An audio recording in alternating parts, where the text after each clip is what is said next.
justice haidina akhoi for example manipur kyo akhoi aina some hard akhoi floods chakula ising ka chakula ko do ising chakula ganda akhoi some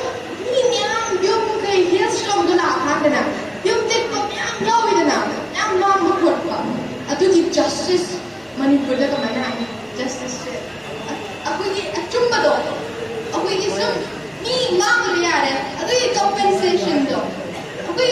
sida akhoi thon malak da ne koi thon do bida akhoi ki da kai ba khot pa akhoi mang do ya akhoi atugi kai no cha do atugi justice lo hada re atugi khangan na ba do atu do ne kona climate justice haje akhoi handaki climate change da thon ko yam ya akhoi environmental issues ka kona face to ise atugi justice to kona yam mang khot ki ba do atugi na justice to phangan na do koi leaders da la thoi ne ko koi pasa paisa pai ba yam countries le dana